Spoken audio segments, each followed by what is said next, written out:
Hi, I'm Daniel and welcome to this week's episode.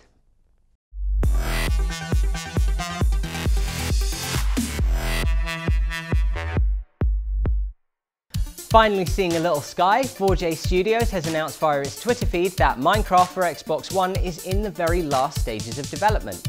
The company tweeted, "Down to the last few bugs with Minecraft Xbox One, hoping to hand it over to Microsoft by the end of the week." It is expected to be released mid-September and you will be able to import previous worlds from your Xbox 360. This follows recent news that Minecraft for PS4 had failed Sony's certification testing, pushing its release back further. As Sony's testing must follow the same process in all three of its main regions, this can mean a long wait for results, and so if all goes well, the PS version may not release until September.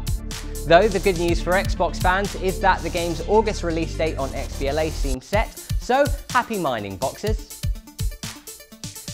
Down in the dark depths, PS4 users may have noticed the PlayStation Network being down last Monday. It is reported that this service outage was a DDoS attack from a group of hackers. A blog post from Sony was quick to point out that there was no evidence any personal information had been accessed and that users' data was safe. Distributed denial of service attacks are groups of people and/or bots flooding a server with data in order to overload it and disrupt its service, making it inaccessible to users.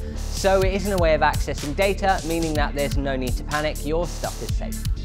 In a slightly more chilling turn, the hacking group also claimed to have information about a bomb on the flight of Sony exec John Smedley, which was then rerouted.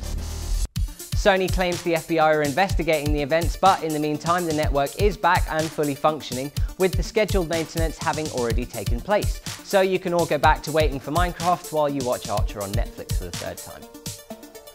Crafting a new set of tools for themselves, in a recent interview with Edge magazine, Shigeru Miyamoto has stated that Nintendo may be ready to shift its focus a little more towards the hardcore player, stating that the casual market is dominated by smartphones. This marks a huge shift in focus for the company and the first time a high-ranking exec has spoken in such terms in public. Nintendo is well known for its attempts to broaden the market with games designed for all shapes and sizes and all walks of life, but Miyamoto's comments almost seem to show a disdain for the casual market. When talking about the casual market's attitude, Miyamoto said, "Their attitude is, okay, I'm the customer and you're supposed to entertain me. It's kind of a passive attitude they're taking, and to me, it's kind of a pathetic thing.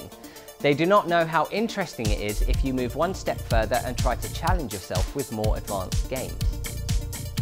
So, what could this mean for Nintendo, and how do they intend to incorporate a more hardcore experience with their current hardware?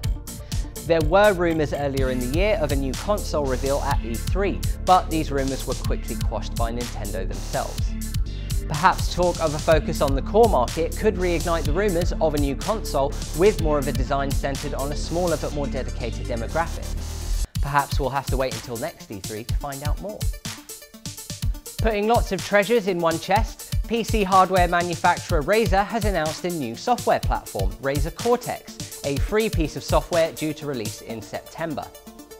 The platform is a veritable tool bag for PC players with game optimization features, unlimited cloud storage of save files and settings in supported titles, the ability to capture game footage with no restrictions on time or quality, and a market checker that tells you where the cheapest place to purchase a title at any given time is. The list of retailers includes popular service Steam, Amazon and Green Man Gaming, all excellent stores and not the only ones. The capture features alone are enough to tempt many, especially with the non-existent price tag and if it works in the way it's expected to. Razer's co-founder and CEO Min Lian Tan said, "Our goal is to make games as accessible as possible to the Razer gaming community. By pointing gamers to the best options for their wallets without wasting valuable time digging through different stores, they can squeeze more gaming juice out of their budgets. With a solution like Deals, we're doing our part in providing a much-needed dose of transparency to the gaming industry while enabling our players to focus on gaming."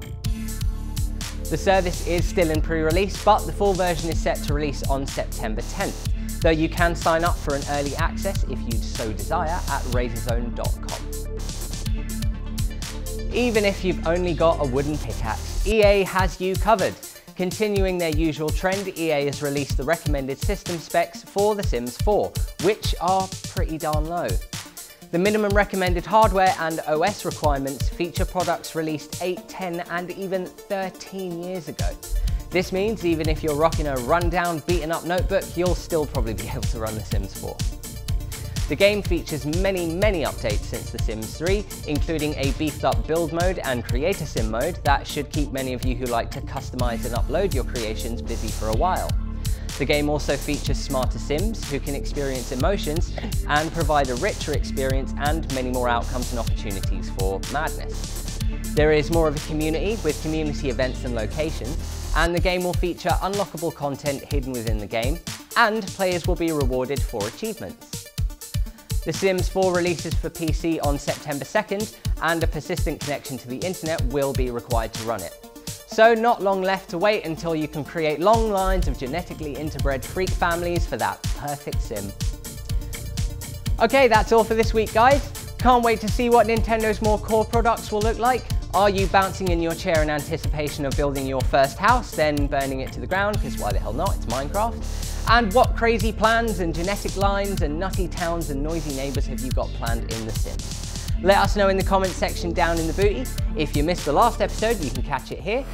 Don't forget to like us on Facebook and follow us on Twitter. See you next time.